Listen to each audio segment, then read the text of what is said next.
Gee. Penuel, it's been a while, my friend, hey?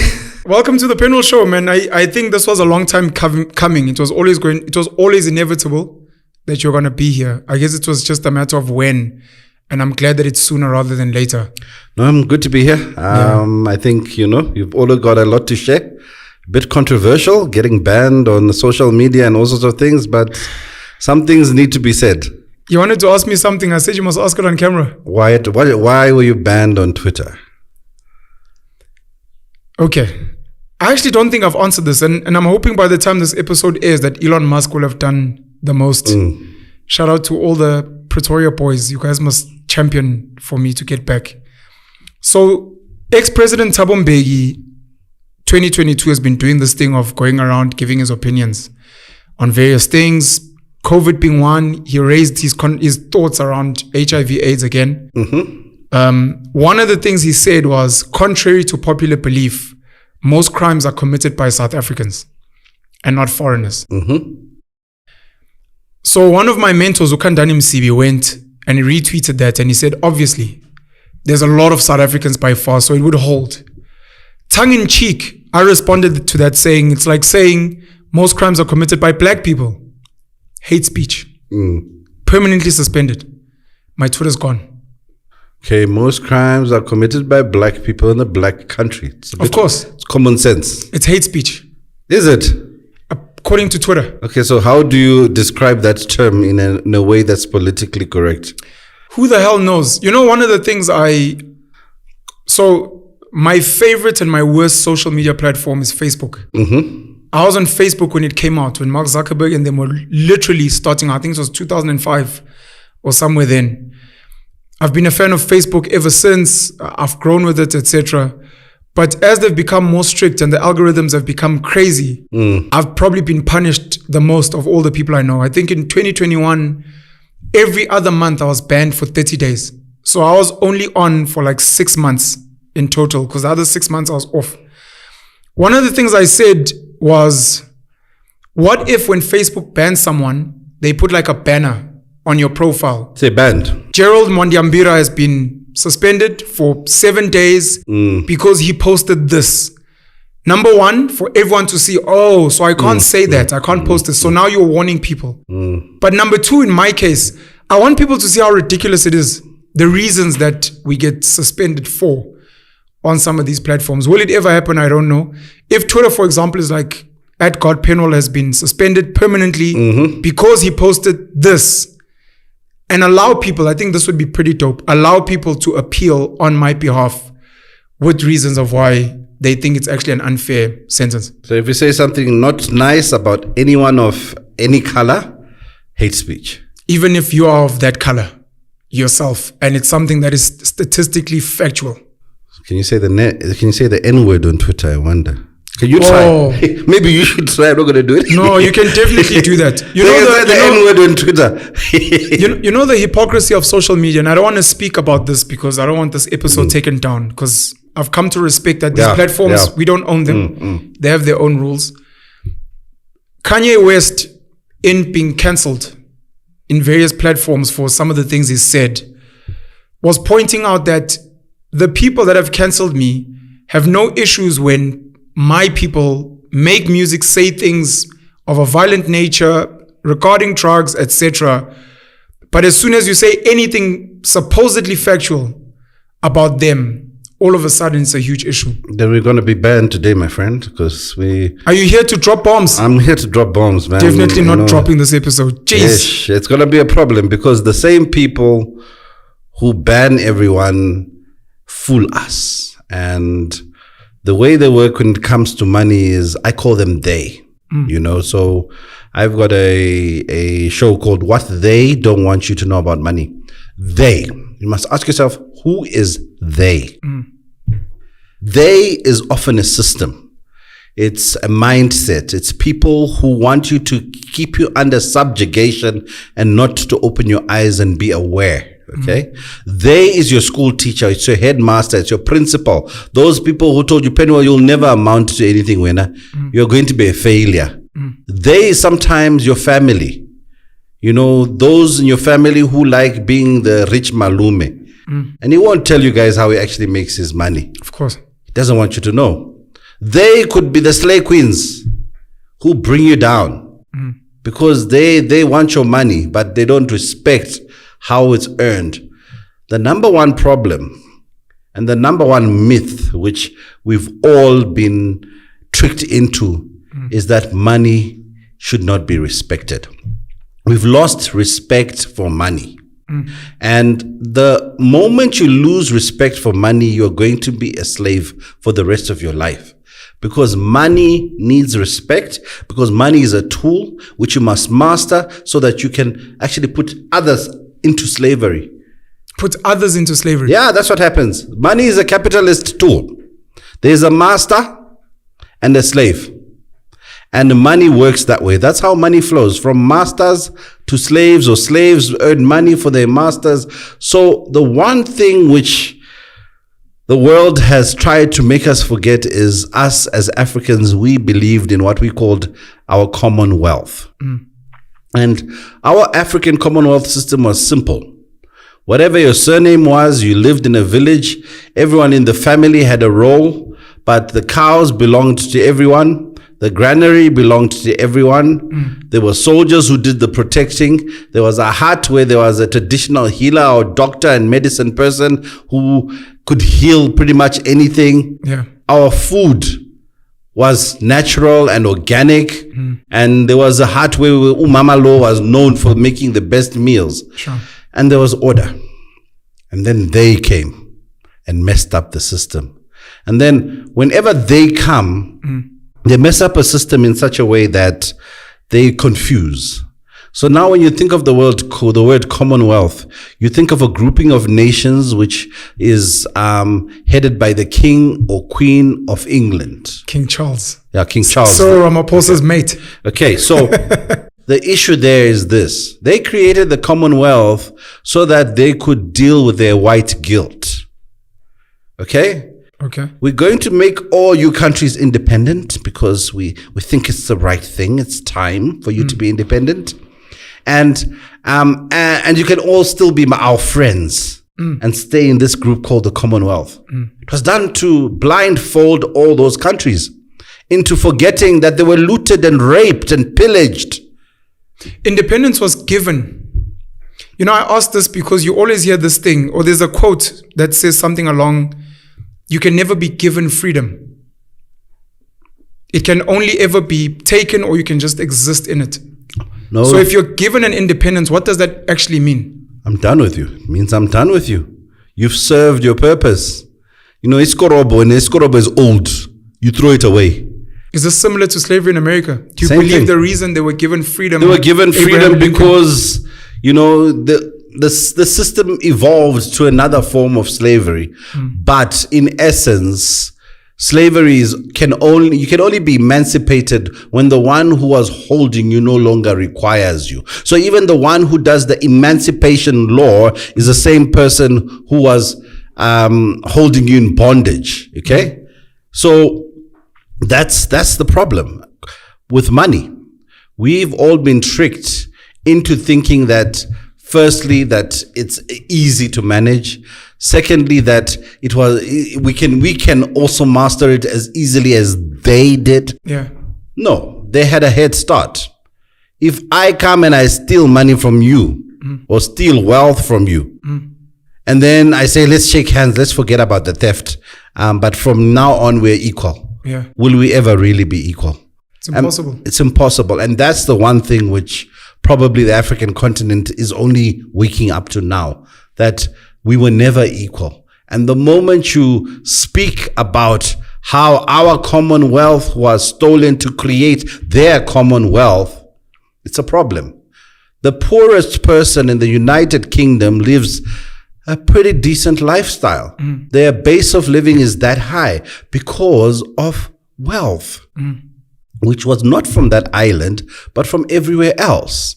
And we need to start organizing ourselves into realizing that the only way you make money is when you commonly gather with purpose and intent to make money.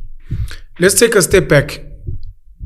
Gerald Mondiambira, your background, please, for the benefit of the viewers. Hey, grew up in Zim. Yo, Zimbabweans are taking over this podcast. Oh, wow. Well done. Must actually call Aaron Mutweledi and Operation Tutula and tell them the Penuel show's been infiltrated. Hey, guys. So what we grew up in Zim. Sorry. Yeah, I grew up in Zim.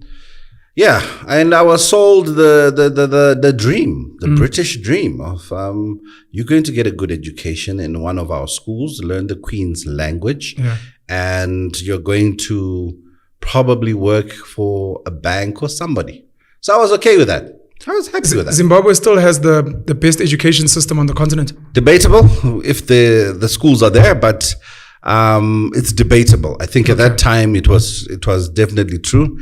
A good 20, 30 years on, I'm not so sure. But the fact remains that I grew up in a system where I was being molded to be an employee. Sure. And I was being molded to fit into the system.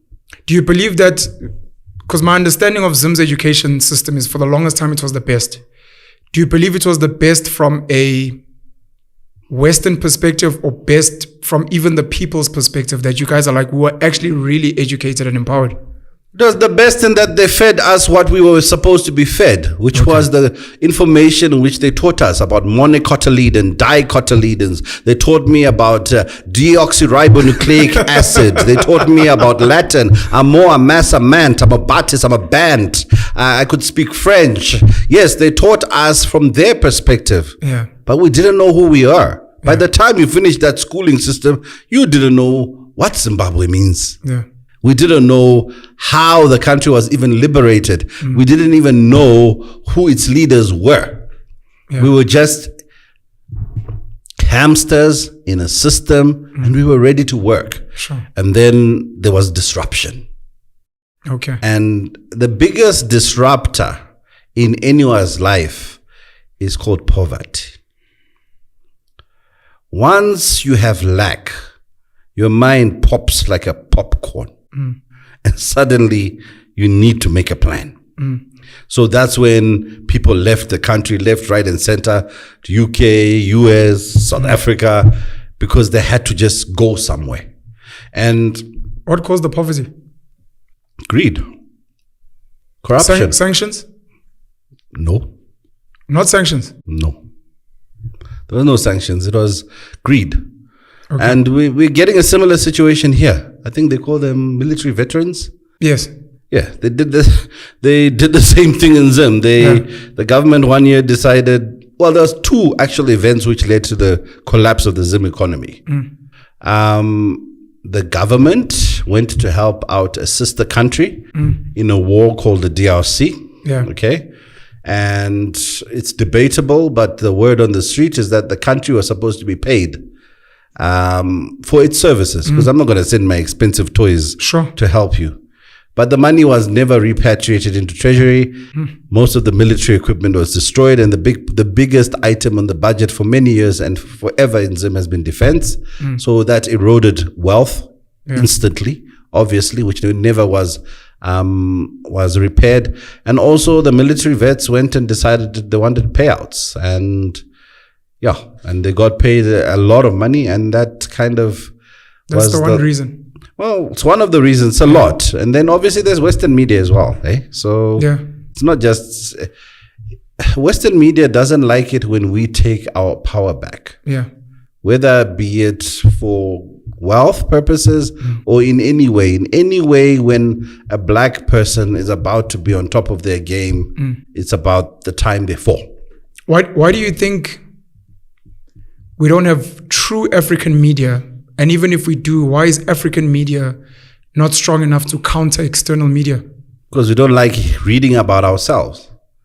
But we don't like reading. We've been made into dummies. We don't like to consume knowledge. We don't want to learn. We've been disabled mentally and physically. Okay, so they've taken away our eyes. Yeah. So we only see what they want us to see. Jeez. So you will see Facebook, you will see TikTok, but you won't see the Wall Street Journal. You won't see the Bloomberg Channel. You won't see MSN because you think it's not interesting. But if you go into those platforms, I can tell you what's going to happen next year by watching that. Yeah. But they want us to see things which are not going to emancipate us financially. You're not going to gain. Okay, a few guys might get 4 million followers, but most of you are just seeing. True. Okay, they've taken zombies. Same thing. They've taken away our ears. They've taken away our ears because we don't find things which are healthy to listen to. Sure. Okay, the music we listen to, yes, is by us, for us, but the content is not building. It's nowhere. Sure. It's about one guy who knows if I make all you guys listen to my music, I'll be okay. Sure. Good luck, all of you. You guys are just escaping through my music from your misery and poverty. Exactly. So there's no commonality. There's nothing common about the guy who's making the rap with the guys who are listening. So you in Zim, you in Zim, you study there. You said something changed your life, disrupted your life, being poverty.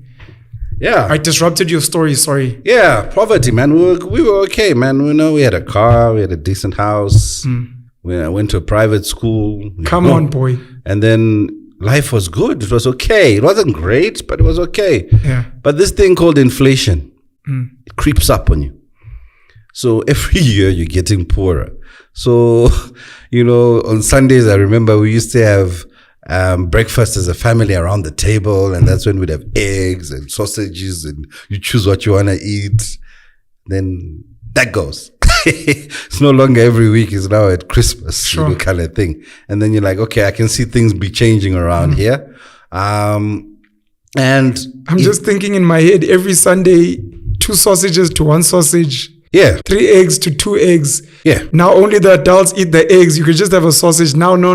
Yeah. No meat for the kids. You guys can just have. You know the story. One day having pap and meat and muriwo. Next day the meat goes on holiday. It's just the fat of the meat. Just the fat and the soup.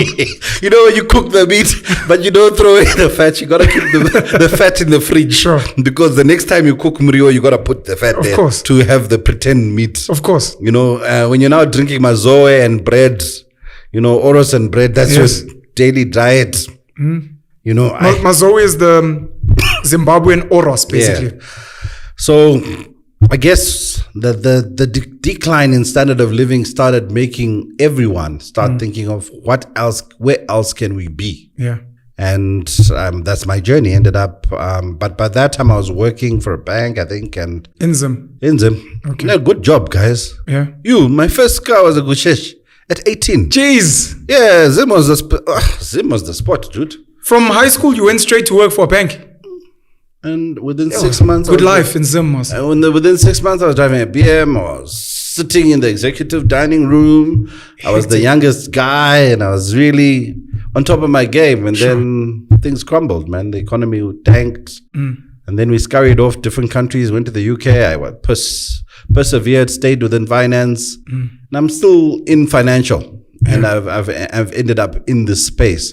But my main message is really around... how can we as Black people start empowering each other and understanding that we can create a different financial system? Just because it's there doesn't mean it's right, nor does it mean it's the best, nor does it mean there's no alternative. Okay. They have taken away our minds to think alternatives. They have taken us to a space where we just have to conform. And I like us to start thinking those kinds of thoughts. How can we change the system for us? How is it that 2% of South Africans own 98% of its wealth? How?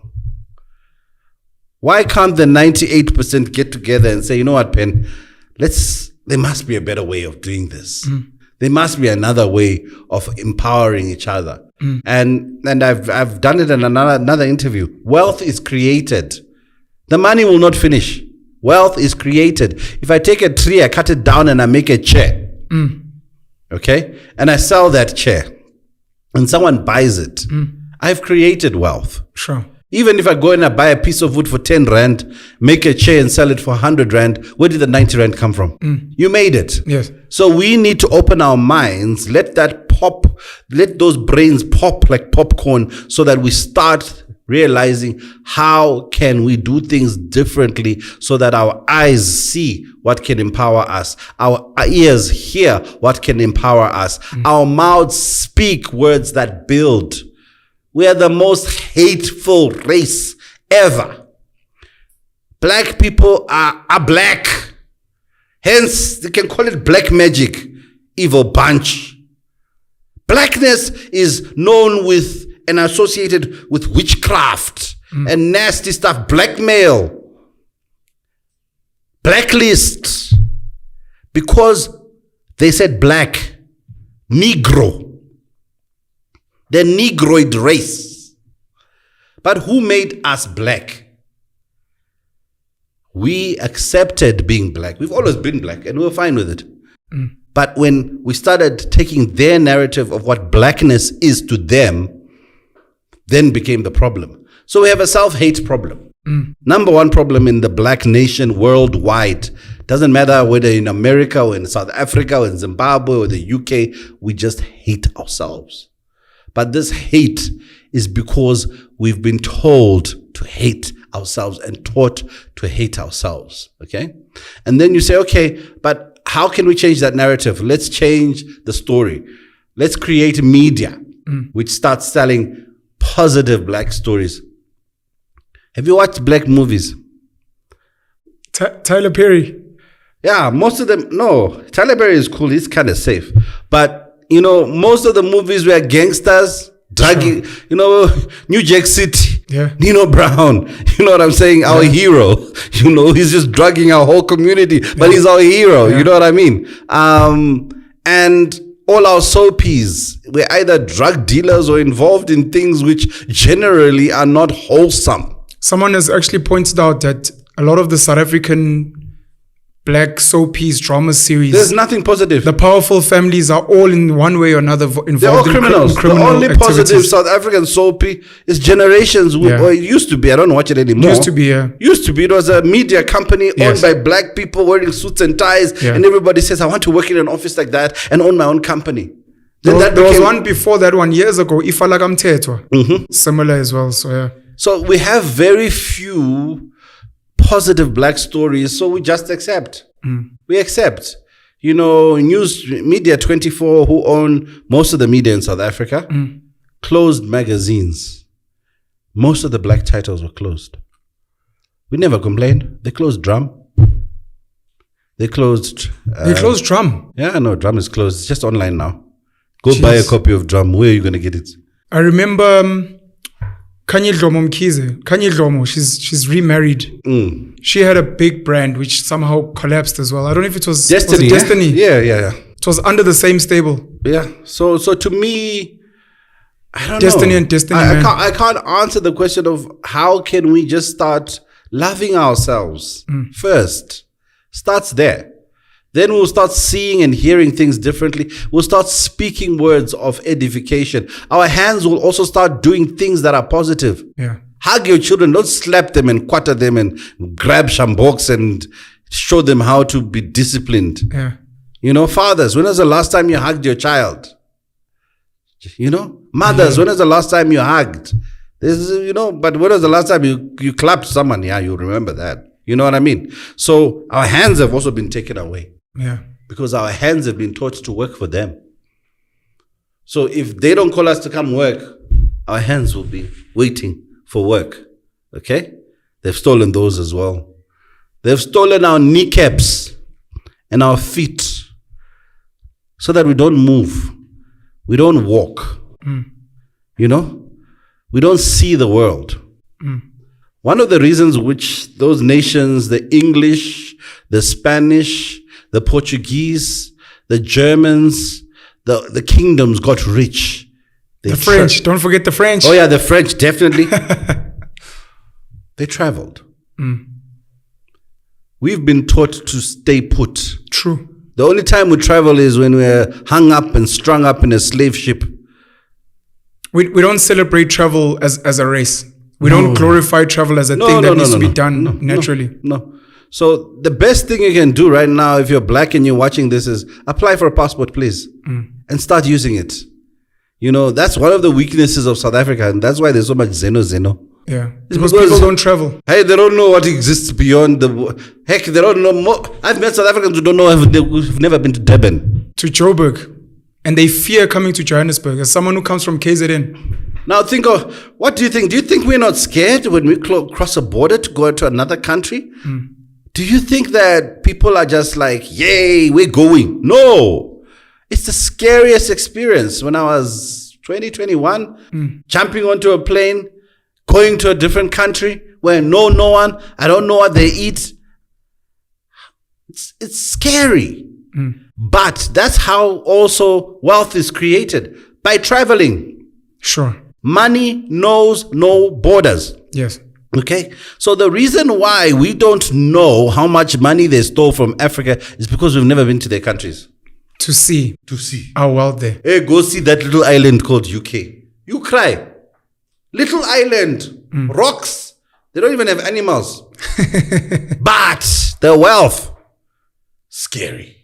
We used to be a traveling people. If you think of as Africans, we were. Just from a natural perspective, you'd always go to fertile earth, always go to where the water's flowing. We were nomads. But now it's like you're stuck, and it's almost like you're frowned upon for even moving. Yeah, you're frowned upon for even suggesting you want to move. Yeah, to fertile earth. And fertile earth obviously is where you can make money. So that's another concept of money pen. Yeah.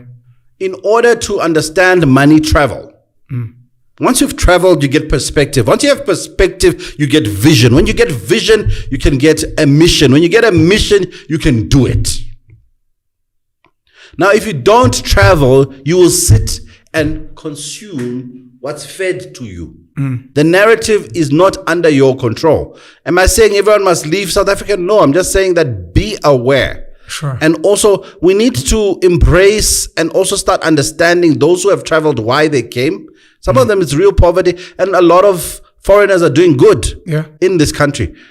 But there's a lot of bad. Yes. I'm not taking that away. Sure. Okay, but we just need to understand, put yourself in their shoes, going to a scary place, they don't know language, they don't speak, they're talking about you, you know, and you know, it's not all pap and flays. It's not all rosy. I've been attacked on social media for trying to create the analogy of traveling from one province to another, or from a village to a city. So I'm from Newcastle in KwaZulu-Natal. I came to Joburg, fertile earth. And to what you're saying about opportunities, if you look at a lot of the people that are making money in small towns, it's because they've traveled to the big cities, seen ideas, brought them back home, or when we speak import-export, they literally go and buy from a China city, wholesalers in the cities into the villages, which is, if you just broaden your mind, it's the same thing that happens when you travel across borders. So when I made that example, and I remember Helen Zille was dragged for saying South Africans are economic migrants. She was speaking about people from the Eastern Cape, from Limpopo, from Mpumalanga, from KZN, and even from the Free State that travel to these big cities looking for a better life. And it's like, but guys, if you're going to tell, I got dragged for this. My views on xenophobia and those things are alternative. We'll discuss them another day. But I was saying, to get into the mindset of understanding why someone would even illegally move to another place, it's because they want a better life. That's the reason why you're not where you grew up. Because one of the arguments was, why don't they go and fix their home? Why don't Zimbabweans go fix Zimbabwe? Why are you here? And I'm like, but you're from a small village in the Eastern Cape. Why are you not going to fix your village? It's the exact same mindset. But obviously I got dragged. I think, you're defining, firstly, your definition of people buying things, selling them in another place, or people getting ideas from another place. That's called international trade. It is. That is what international trade is. No one has ever questioned why Mercedes-Benz builds cars in East London. No one has ever questioned why Ford is building cars in Mamelodi. No one has ever questioned why BMW, a German company, is building cars in Pretoria and Roslyn. No one questions that. Why don't you go home? Sort it out at home. Why don't they build their own cars in their own country? We embrace that. You know? Sure. So why is it a problem when a Somalian opens a spaza? Because that space where that spaza is open has always been there. You know? It goes back to the Commonwealth. Let's go back there. Let's go back to the Commonwealth of the township economy. Before you speak about the Commonwealth, the counter argument to what you're saying about they stole our minds and our hands and our labor. Opportunities. No, it's the fact that your Mercedes-Benz, your BMW, they create jobs. So people are like, but at least they bring jobs. So that becomes the counter argument. Please continue with the Commonwealth. Okay. Well, to me, let's go back to basics. Yeah. Okay. In this room, there's 5 of us, right? Sure. And if 5 of us don't have enough to buy a mic so that we can do the podcast, yeah, how could we do it if each one of us individually can't? We put money together and we say, okay, guys, let's go buy a mic, and we put it together. Yeah. Our self-hate has led to self-distrust. I've spoken about it before and I'll continue to speak about it. We don't trust blackness ourselves. Sure. We don't. We don't trust black professionals. We don't trust black teachers. We don't trust black pilots. Are you understanding? Imagine, with good reason. Imagine if every flight, Kulula, the guy came out and you saw a black guy. You'd fasten your belts tighter and tell your family, hey, look, please make sure my life insurance is sorted. So that's the thing. But with good reason. And I'm not saying it's... What's the good reason? So going back to the genesis of where we started, you spoke about they. They. And how they came in and they disrupted our way of living. And in disrupting it, they taught us certain things and they told us certain narratives. And they took away our eyes. And I wanted to add that they took away our tongues because we don't even tell our own stories anymore. No, we don't. So because of that, the only things we would see, the only things we would hear are stories of... Again, you made examples of the movies that we watch where black people are criminals. Look at your politicians, they corrupt. Look at it. So it only holds that for an average person, you would think like that. So when someone says, Gerald wants you guys to work together, you're like, Gerald, that's a white person's surname. Is it a white person? No, it's a black guy. You're like, no, I'm not interested. I know how black people are. They corrupt. They steal. And the thing about it also, my name is Chimonoro. Oh, Gerald is your slave name. Jeez. So, Chimonoro. And the reason why I stick to Gerald or Mr. G is because the slave names come off our tongues much easier. Oh, boy. Just like the Xhosa names, you just end up calling yourself No. Yes. When you ask the name is Noma Gugulala Labora. Yes. You know what I mean? No, so... It's to accommodate the Western tongue in the ear. Can we stop? I think we need... I don't know it all, but we need... black intellect to start coming back together and come up with alternative theories to the theories which we've been told are the ones which run the world as we know it. Okay? We need black economics. We need a black perspective. And by black economics pen, I'm not saying let black people pretend to be white and do what the white people are doing. Yeah. I'm saying we need an alternative. Is it possible to be a black intellectual without being able to speak a colonial language? Yes and no. The thing about the colonial languages is that in our native languages, there's some things we don't even have words for. Or we used to, we don't know. Or we've forgotten the words. Sure. Because we've been assimilated completely. So we need an alternative theory. The richest man who's ever lived on the planet Earth, and this is widely acknowledged. It's widely acknowledged. Is a black man. Okay? He was called Mensa. He was a king. Mansa Musa. Mensa Musa, yes. He was a king from Mali. And he once went on a pilgrimage to Mecca. Okay, and he gave, everywhere he went, he'd give someone gold. And not a gold coin pen, gold bar. Boom. Boom, yeah. He was making it rain. He made it rain. They said that when Mensa Musa passed through Egypt, he bankrupted the Egyptian economy because every poor person he saw, he gave them gold. Now, how does an economy function? An economy, let's go back to the history. The word economia, Latin root, means the study of lack. You cannot have an economy if someone is not lacking. Yeah.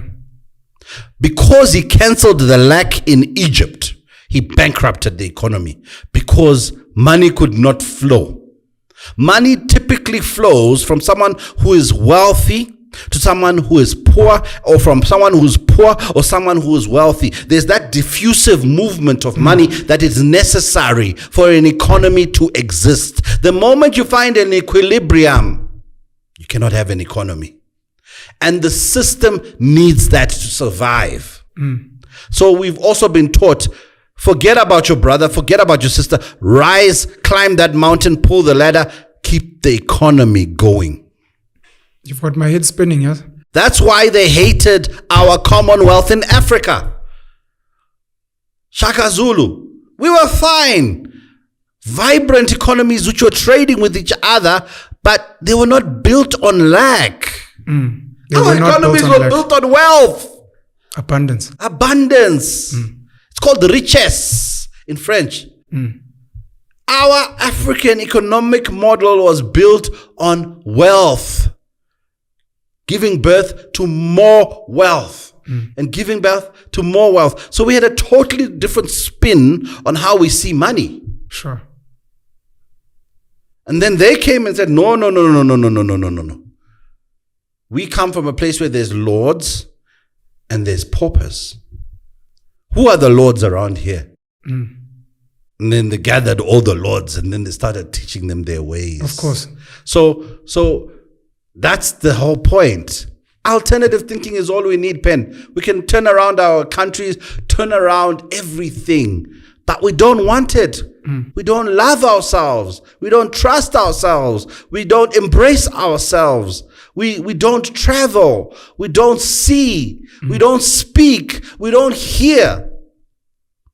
I do a lot of talks. And in my talks, one of the questions I ask the audience, is close your eyes. Pen, close your eyes. Imagine your perfect home. Can you describe it? Must I describe it? Yeah, your perfect house. My perfect home is a 10-hectare plot with small units, functional units for myself and for my children. Okay. In your functional unit with yourself and your children, are there rooms in there? Definitely. Which is your favorite room?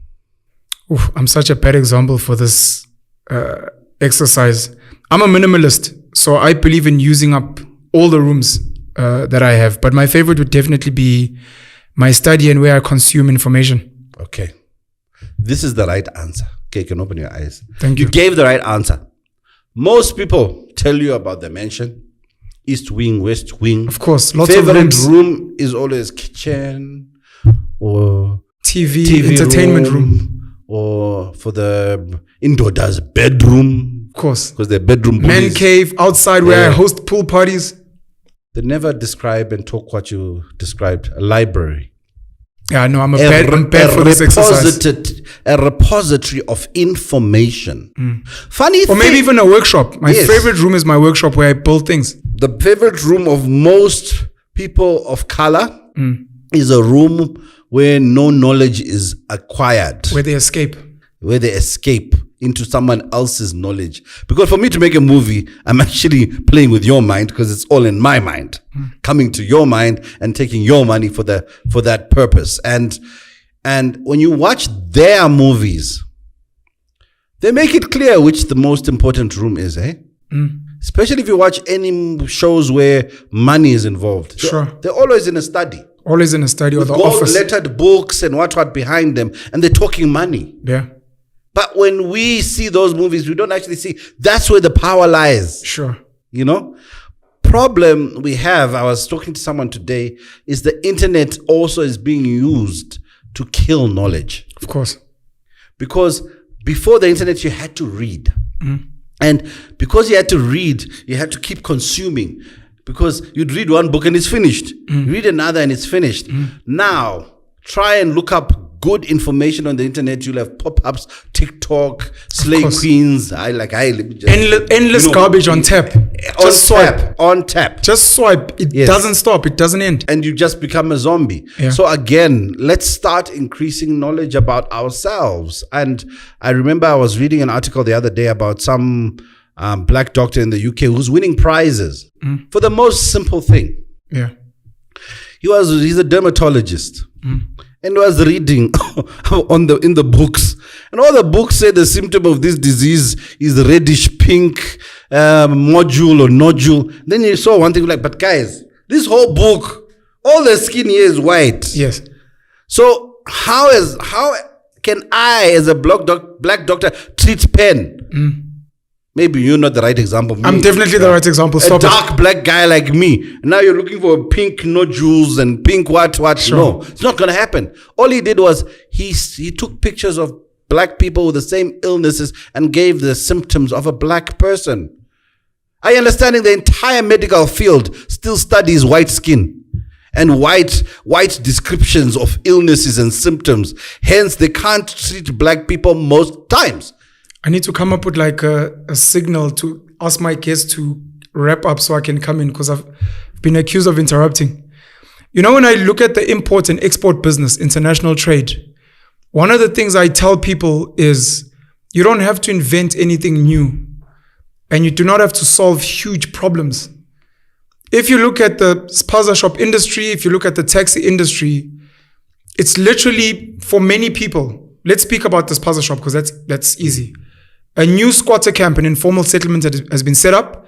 It's got human beings, 500 human beings. They need food. Where do they get food? They get it from 20 kilometers away.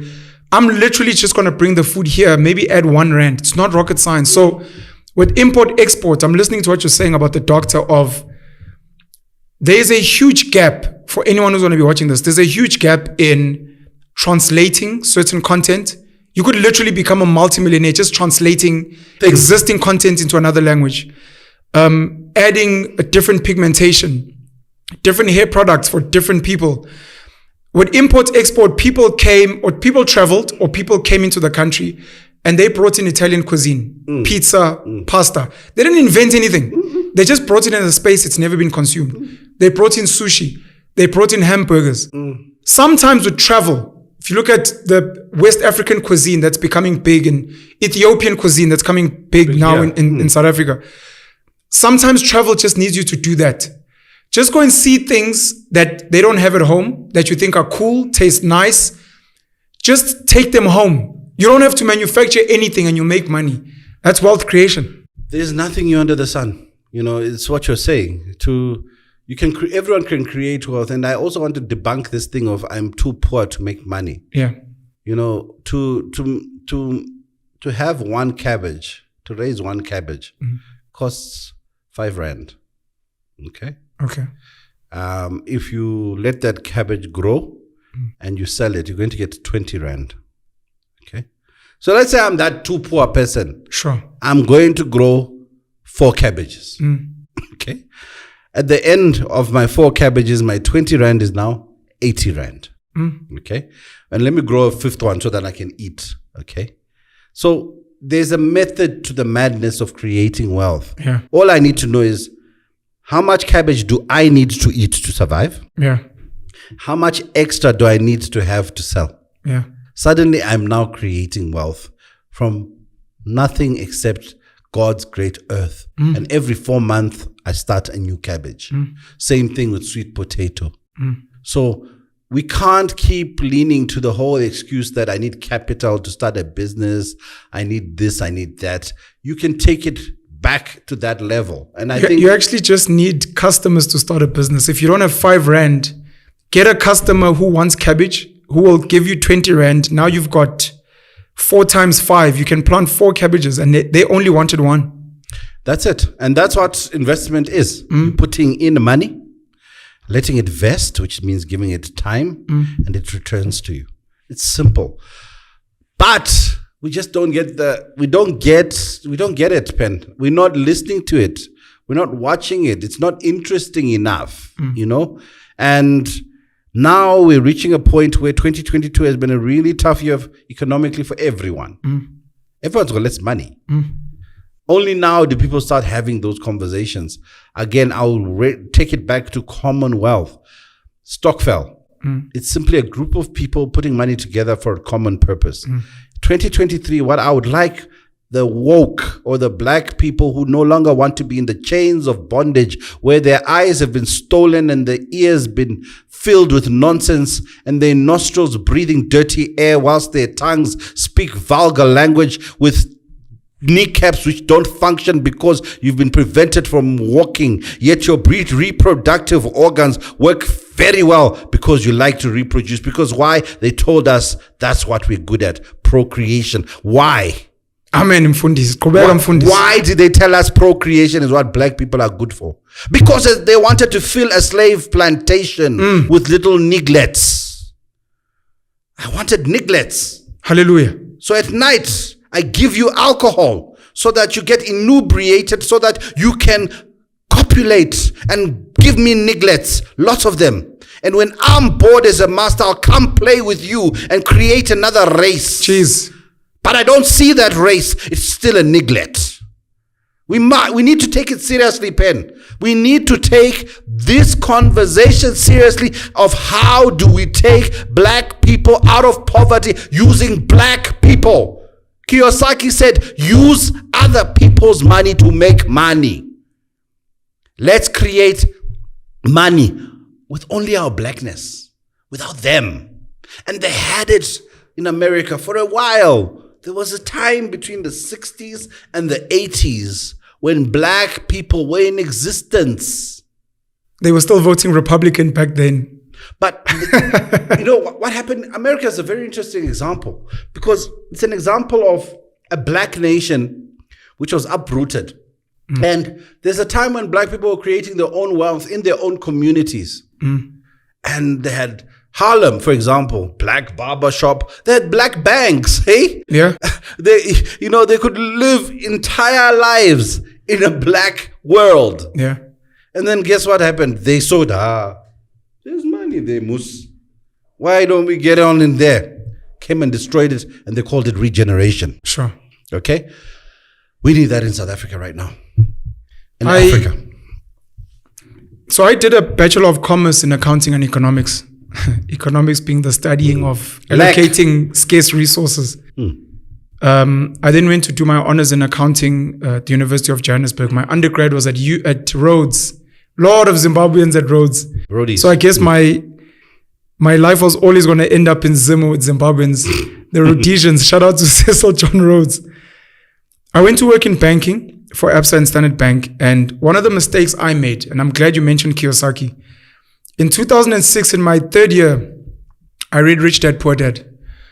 Huge mistake from a psychological perspective, because a lot of people read the book as a personal finance book and probably the highest selling personal finance book. For me, it was a psychologically transformative book because number one, Kiyosaki changed the way I see money. And just with that on its own, it started a whole chain reaction of just seeing different things around tax, the economy, how politicians work. Kiyosaki puts you on many books. The Richest Man in Babylon, E-Myth, I think he speaks about as well. Then I started consuming The Ascent of Money, Neil Ferguson, of which there's a documentary on YouTube. Obviously, I read The Wealth of Nations, Adam Smith back in varsity days, very thick literature for anyone who's really bored and struggles to sleep at night. I read a lot of these books and they kind of corrupted my mind. Having worked in banking and how things work, and you spoke about inflation, I started thinking about interest speculation. I want to know what corrupted your mind. Having worked in a bank in Zim, having gone to work in finance in the UK, when we met, you were still teaching people about money, finance. I still teach people about money and finance. How did your mind get corrupted to what you're saying now? I got corrupted when I was winning little glass awards for financial planning with other Muzungus. But when Muzungus. And then when I go outside and I look at their lifestyle and I look at mine, not same, boss. Blew me away. Why am I doing this? Why am I as good as they are, but I cannot enjoy the fruits of their lifestyle? Then I realized the number one culprit is the melanin in my skin. The number two culprit is the foreign surname which I carry. The number three culprit, I've been trying to convince too many Negroids to do the right thing. And you're an activist. I'm not an activist. I was. What is yes, I was convincing- an activist. Okay. I wanted a financial planning empire where I train hundreds of soldiers and we go and conquer the world and educate and empower. Only to realize they didn't want none of that. Sure. You know, they'll watch an episode, they enjoy what you say, but no one actually goes and does anything. Of course. You know, so part of the whole wealth creation narrative is the need to be selfish a bit. Okay? What am I saying? You need to get onto your own island and you will be ridiculed and you will be labeled different. But it's the different people who make it. The entire financial services industry as it is currently defined is built around creating capital appreciation for the few. That's how the game works. But true wealth is income.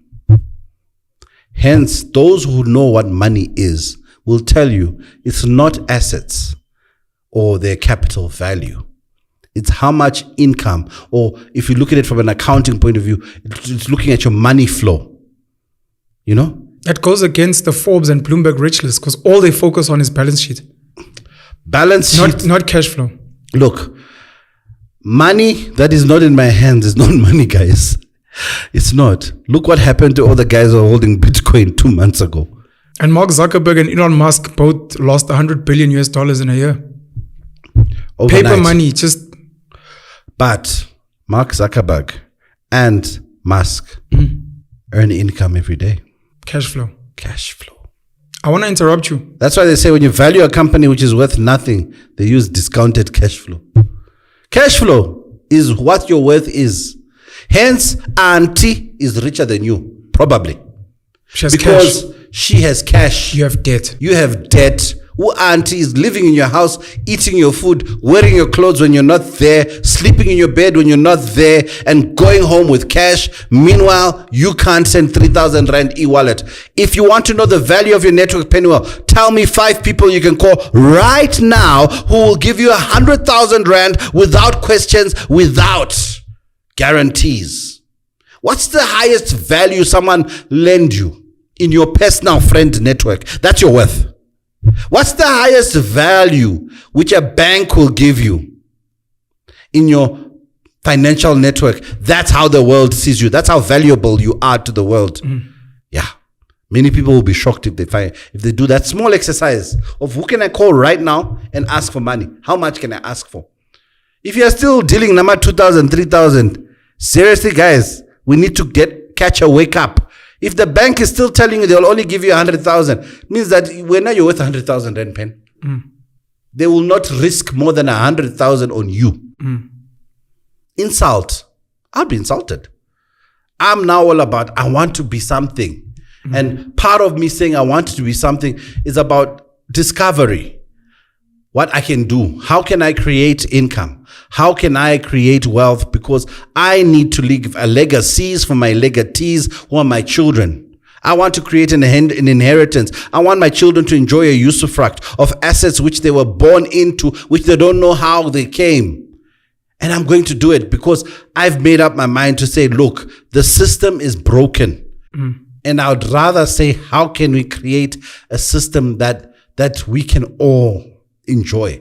And the only way you can do that is by creating income. The cabbages we spoke about, income.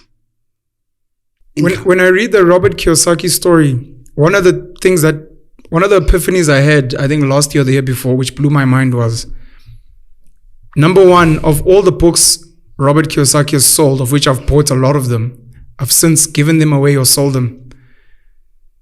Probably 99.9% of the people that have read the books will never be able to implement and use them, since you were speaking about building an empire of soldiers. The big part of the epiphany was realizing that if you look at Robert Kiyosaki's story, he almost didn't make it. He had the privilege of being taught by a rich dad at a very young age. So his life was meant to be made. And even in that story, after being taught, he still finished school. He still went to the military. He still went to get a job. And it was only when visiting his rich dad again in his older years, his rich dad said, number one, go learn sales, where he went to go and sell, I think, for Xerox. And number two, go and attend property seminars. And at one of those property seminars, he didn't drop off when other people did. And that's what changed his life. And I'm like, this guy literally, if he didn't make those decisions, even after the advantage, he may have never gotten to where he got to. So you can expose people, give them the books, make them watch the documentaries, give them the qualifications, show them the rich people, make them read financial statements, and they still won't make the decision to fundamentally change their life, which scared me. Now, for you, this is my concern that you're raising. You're very right that the money game is rigged. It's one of the saddest things I realized, but I've come to accept it. You spoke about something which I normally quantify as you cannot be financially free unless someone else is in financial bondage. When you speak about Commonwealth, when you speak about black people, number one, why would you want the whole of black Africans to unite? Because white people aren't united. White Jewish people and white Afrikaners are all in smaller groups. Number two, if black Africans are going to become strong and wealthy, at whose expense? Who then becomes the financially in bondage? Look, I think, for me, remember I said I'm now selfish a bit. Okay. You need to be a bit selfish. And what I'm saying is get into networks, as you said, of small groups where you look after yourselves and you create income. Like Cyril and Patrice. Why you speak about Cyril and Patrice? What? That's so wrong. It's not a situation where we all can be rich. It's impossible. Okay? It's impossible. We all can't be the same. Are you speaking about from a money or from a nature perspective? From a nature perspective, we can't all be the same. Okay? Okay. So that's why I say, before you start walking your wealth journey, the first thing I do as a financial planner is say, what is your goal? What is your ideal lifestyle? Remember when I said close your eyes and imagine your house? Sure. When you get that house, you're content. I can come and describe a 3-story house, and that doesn't make my dream any more wrong than yours. Yeah. But it's mine. It's not mine. Problem is most black people don't have a dream. They don't have vision. They don't have an ideal goal. They have a goal for the festive season. No. The goal we have is whatever we see on TV, we think we can be. We can't. Yeah. You'll never be Oprah Winfrey, even if you watch every one of her episodes. You understand? You need to realize, set your goal. What is contentment to you? How much income is okay for you? As you said, you're a minimalist. So you can say, 10,000 rand, I'm okay. Sure. What is it? And I call that the poverty escape velocity. The poverty escape velocity is based on your goal. My goal is that I will always make 20,000 rand forever.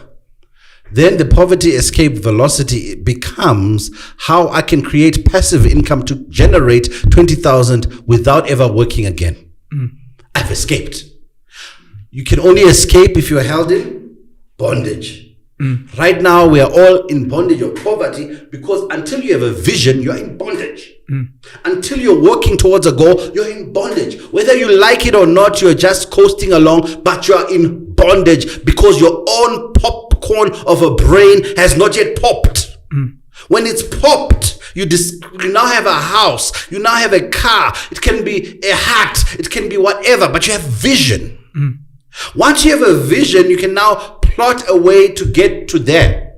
Remember, my vision is not based on Elon Musk. It's not based on Zuckerberg. It's based on me and my own personal experiences and saying, I can't do this again. And then when I'm there, I'm content. And then I can set a new goal. Problem is, we have no vision. We have no goals. Our goals tend to be, what's Pen driving? Okay. Yeah, he's also got a podcast, so I must drive that. Why? I don't know what your daddy left you. I don't know what you do at night. While I'm snoozing and sleeping, you could be working, writing books, doing podcasts, preparing your future. Sure. So, number one thing for the viewer today, what is your goal? And you should have a goal. And I can prove it to you. If you've got a goal tomorrow, put it down on a piece of paper. Wherever you get dressed every morning, stick it there. That's why you see every success story of financial emancipation or wealth creation is based on someone saying, I set my goal and I achieved it. How do they know they achieved it? Because it was set at the beginning. Hence, they know that I have achieved it. Every book, personal finance, Susie Omen, whoever will tell you that you only know you have arrived if you knew where you were going. How do you arrive if you don't know where you are going? John Vuli Gate. Where's the gate? Where?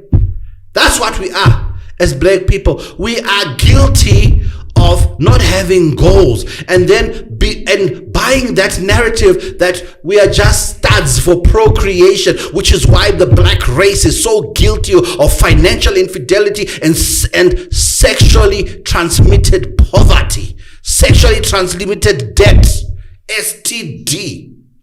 But you sound like a white person right now.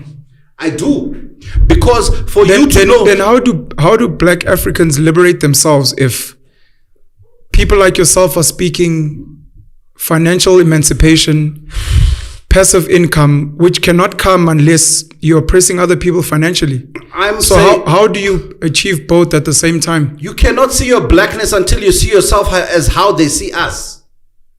But is this the goal, what you're saying, to be selfish and to be financially emancipated on your own? The goal, or in a small group? The goal for me is that everyone who's in my community is okay.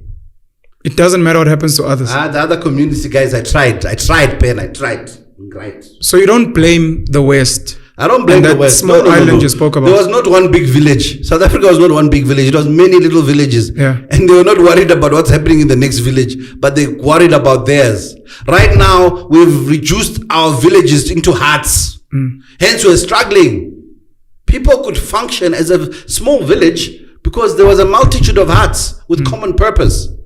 Okay? So all I'm saying is, Pen, stop living in your townhouse in the north and struggling there with your oros and bread, pretending like you're living large. Get a few of your oros drinking, bread eating, expensive car driving, renting people in the north and say, guys, how can we buy a road of houses, Ekasi, and all live large and have a barbecue every Friday at the end of the street? Are you rich? No. You're all comfortable, you're fed well, and you're living your reality. All I'm saying is stop buying into this reality of what you're supposed to be. Create a vision. I'm okay with that vision, of me, my sisters and my in-laws. We are all okay financially. We feed off each other and no one is struggling. I'm okay with that. Isn't this what black leaders in Africa have done? Black leaders have done it with your money. Yeah, that's what they've done. But you spoke about other people's money. No. Other people's money is I sold your cabbage. I get you were hungry. Did I tell you to eat the cabbage? I sold your cabbage you wanted. I didn't steal it from you. But do not equate money which is made legitimately through trade with money that is a result of theft and thuggery. Who defines the difference? The difference is money and theft is someone else's pain. Are there any tears? That's what I was asking about pain and passive income. Okay. You feel you're in bondage? Listen. You feel you have to wake up every day? My cabbage here. Here's my cabbage. It's growing. I'm putting water, putting fertilizer, sunshine. It's growing. Are you crying? No. There's your cabbage. Yilomchithu uyachitha. Mfundisi usuyalo phela manje. Okay. So the difference, sorry about that. So the difference there is I took your cabbage. Are you happy? No. But were you okay when I was growing my own? Sure. That's what it should be. But who defines theft? Because the cabbage example is easy. When we speak land, minerals, when we speak the tax coffers, etc. If I'm a black leader and I'm entrusted with this, you made the example of Mansa Musa, and I personally have an issue with that story. Number one, because I don't know if it's really real. I think it's a pacification for black people to escape, like Barack Obama. You had a black president. Secondly, you've got Muammar Gaddafi, you had Robert Mugabe, you've got Paul Kagame now. You've had certain leaders that have been accused of being wealthy off the money of their people. Muammar Gaddafi had gold apparently, but it wasn't his, it was for the people. So what if Mansa Musa's wealth was not his, but the wealth of the people of Mali? You know, that can become another conversation. My issue is just who defines theft and who defines pain? Because yes, it's passive income. Yes, the person who's working for you chose to come to the interview. Yes, they chose to work. But isn't it because we said the system is broken? So you're now going into an area of culture. Okay. And our own social norms. Our Ubuntu. We've lost our cultural guide in terms of how we conduct ourselves and what we deem is right and what is wrong. The only person who defines right and wrong is us as a community.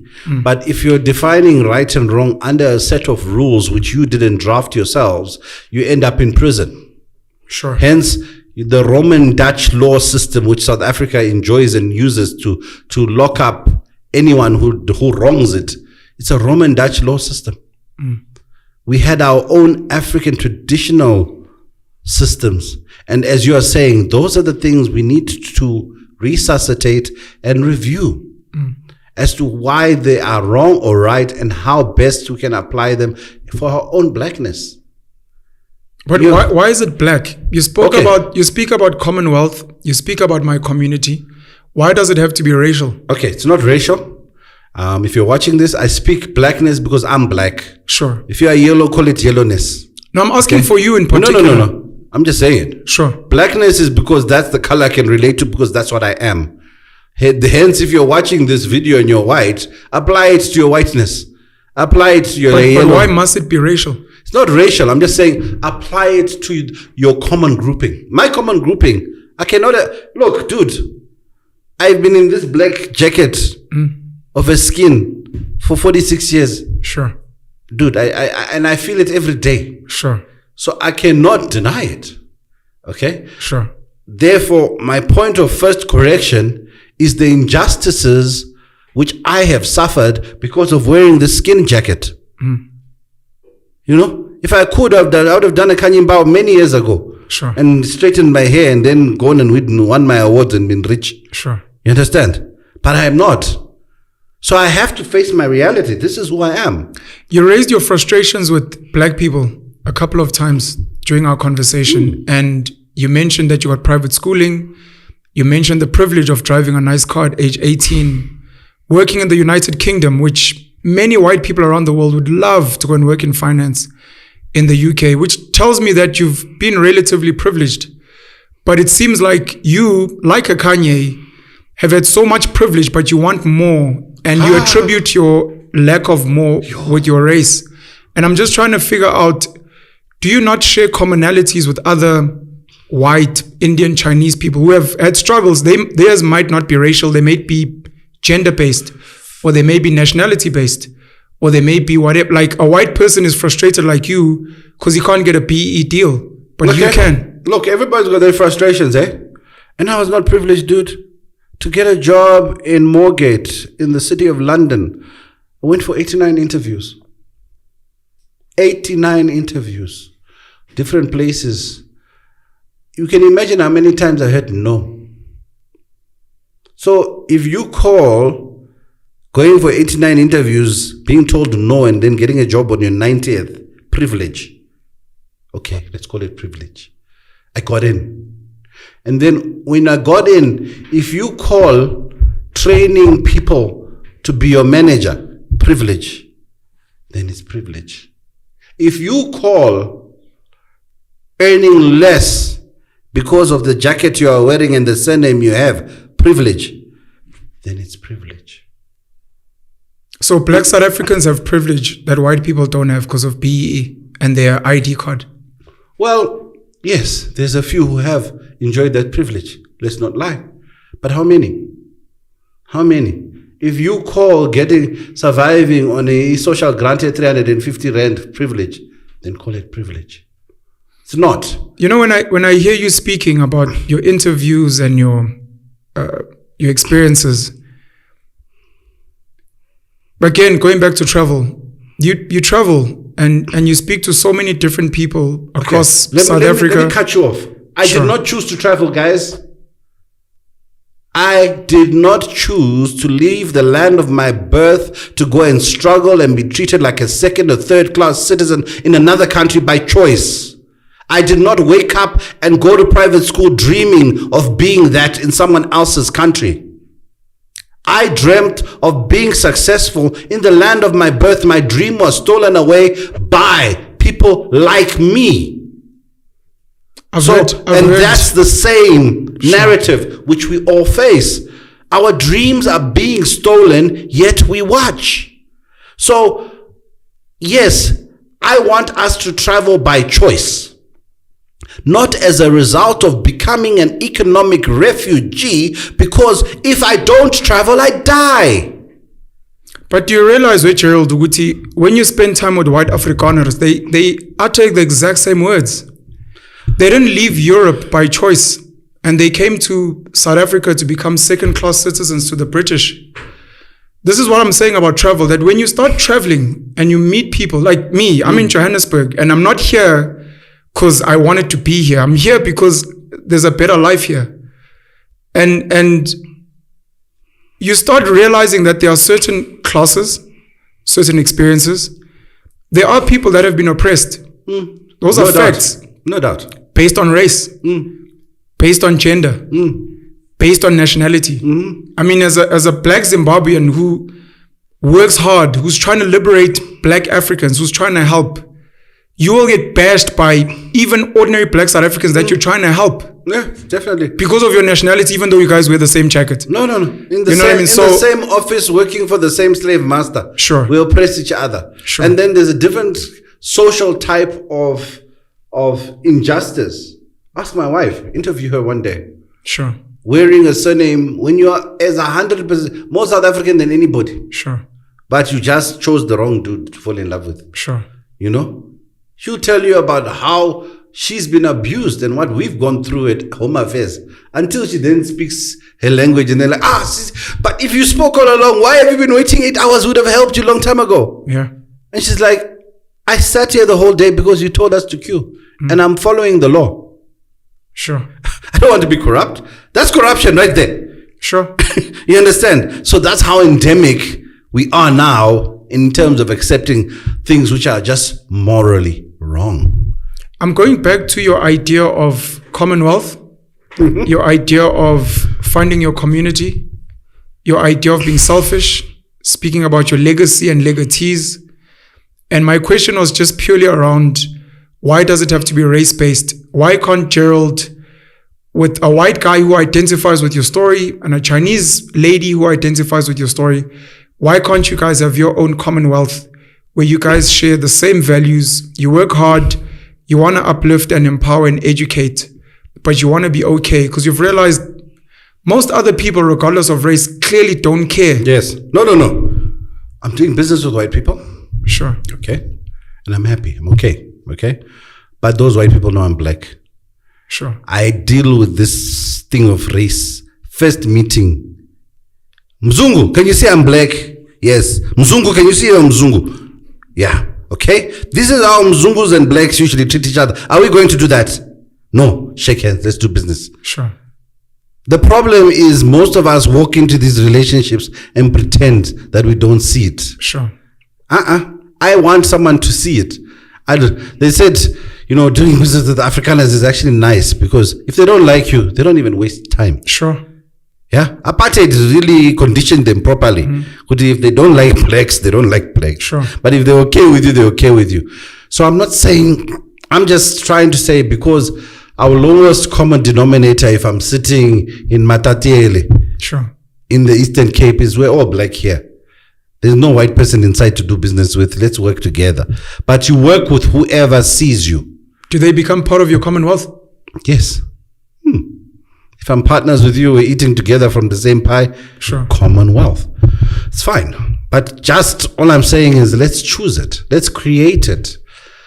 It's It's a journey, Pen. I mean, I remember, when I first met you and hearing some of your views, and I was like, this guy is crazy, he's mad, he smokes weed all day, something wrong with him, But as I have, over the years, seen and experienced everything you spoke about when we first met 4 or 5 years ago, I've been like, no, this is vision.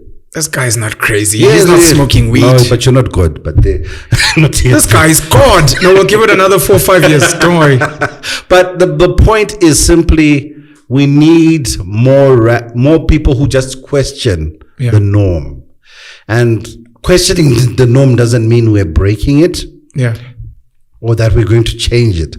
But we just need to be comfortable with how everything is.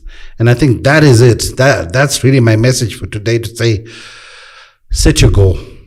Whatever you are, black child, yellow child, white child, on your wardrobe or your mirror or your dresser, wherever you look at yourself before you go to work, put a vision there.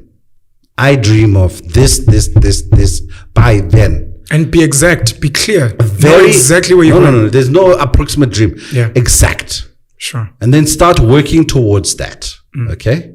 And then to work towards that, you're going to need people around you who are going to help you to get to your destination. Sure. Work with them.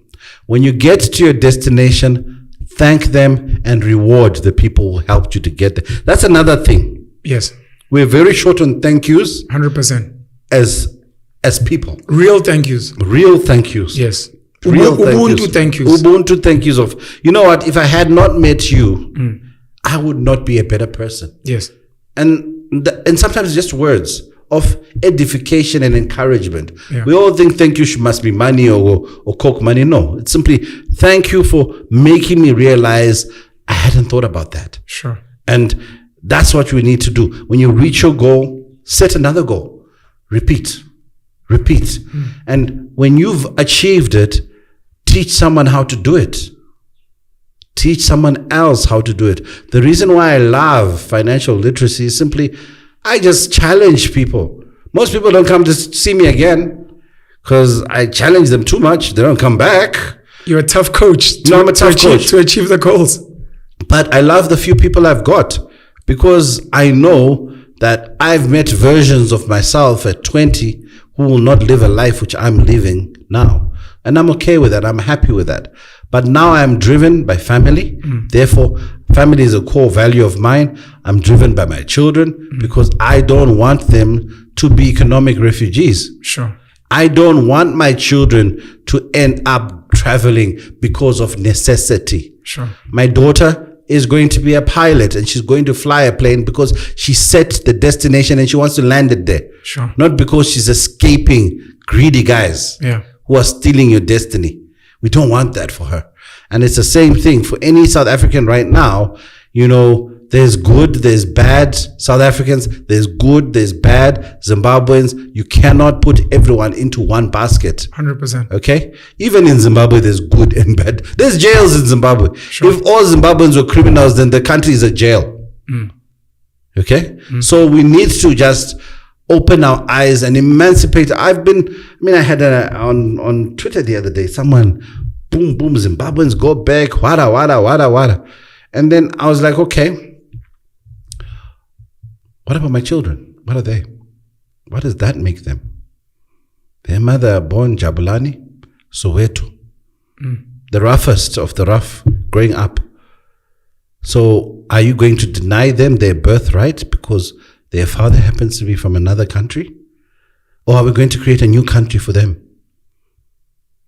So these are some of the things which people with loose tongues don't realize. There's an entire second, third generation of people who've been created out of necessity. Let's face our reality. The enemy is the person who is stopping you from knowing your financial worth. Because you don't know your own personal net asset value, you'll never be able to know your poverty escape velocity. You'll never be able to set a goal. You will work for 40 years and you will finish working and you will walk into a retirement annuity which some idiot sold you and never told you that it's useless when you get there. And you'll have 40 years of regret. All I'm saying is, let's take control. Let's stop being the victims of the economy, of the lack. And no, doesn't mean everyone must drive a Mercedes, but I understanding there's people who've never had a pair of shoes. For them, achievement is I'm wearing shoes. Sure. Hence, for someone out there, driving a first car is an achievement of major proportion. Owning a home, a brick structure. But at the same time, it doesn't mean that a home of bricks is the only home that exists. Those are some of the alternatives we need to start asking ourselves. You know, if you decide, Penuel, you want to live in a hut, traditional rendezvous. Sure. Do I see you as any lesser of a human being? Because that's the life you have chosen. Sure. And unfortunately, societal norms right now are based on Western standards which we cannot achieve. Our real discussion should be giving a call to King Charles III and saying, can we have a look at the Royal Mint and see how many of these gold bars are embossed with origin South Africa? And let's talk.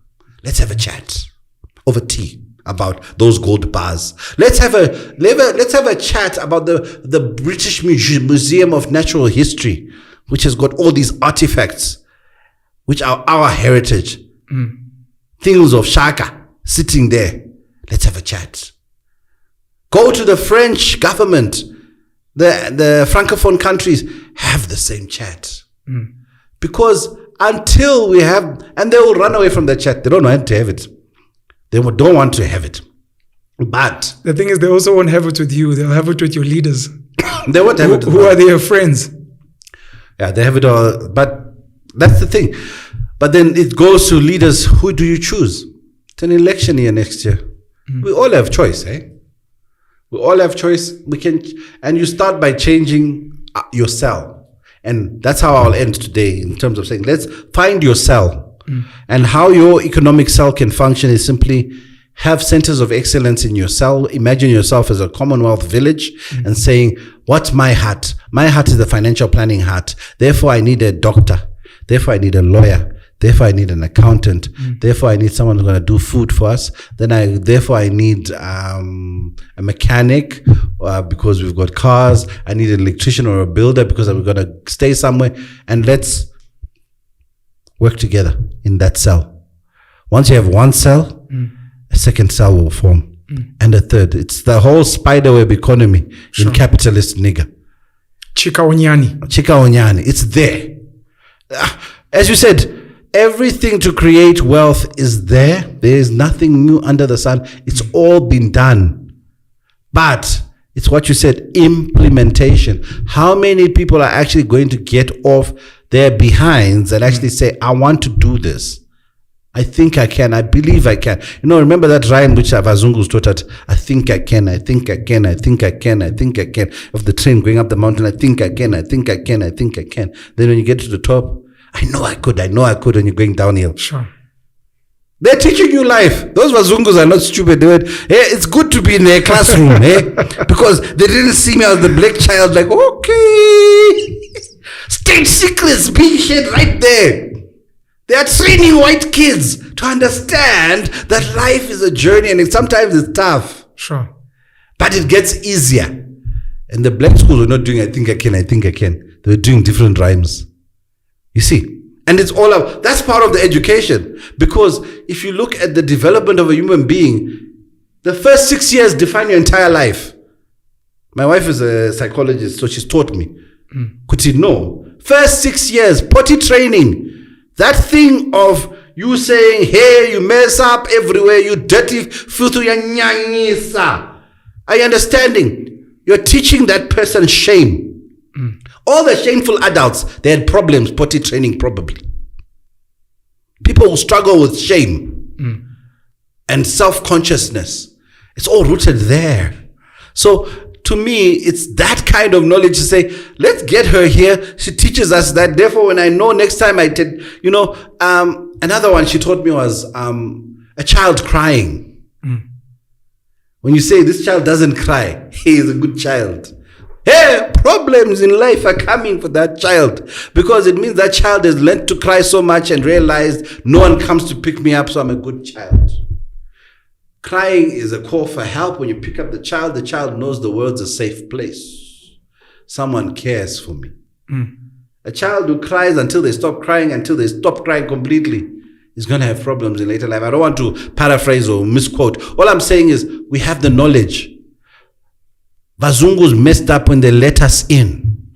We've been in their classrooms. We've been in their meetings. We know what they're up to. Let's come up with an alternative plan to build our own system. And that's not to say we're fighting them. They're not the enemy, but it's just simply say, based on the pool of knowledge we have, is this best for us?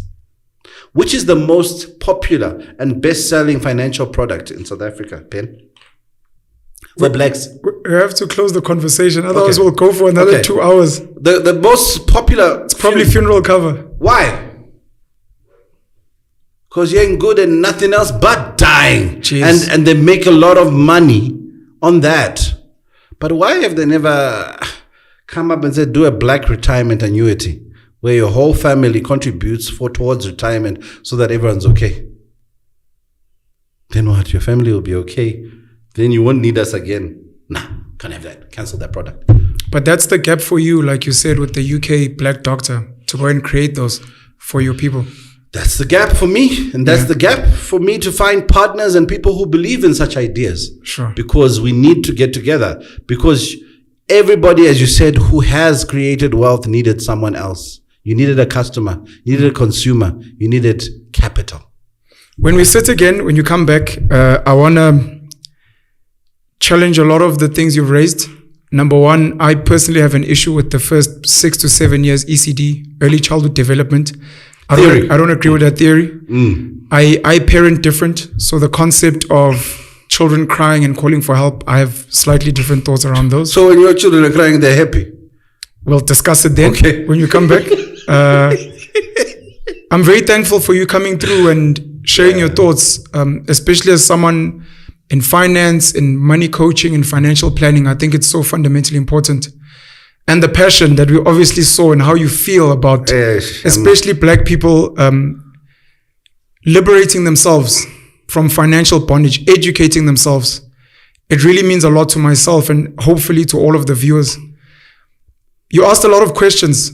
You know, you want answers. You think we need alternative systems. I'd like to think I have a lot of the answers that you'd like answered. And I'm hoping when we sit again, we can maybe chew over some of those answers that I have for you. But Gerald, thank you so much for coming through, and I'm looking forward to having you again soon. Awesome. Thanks. At least I got a second date. Easy.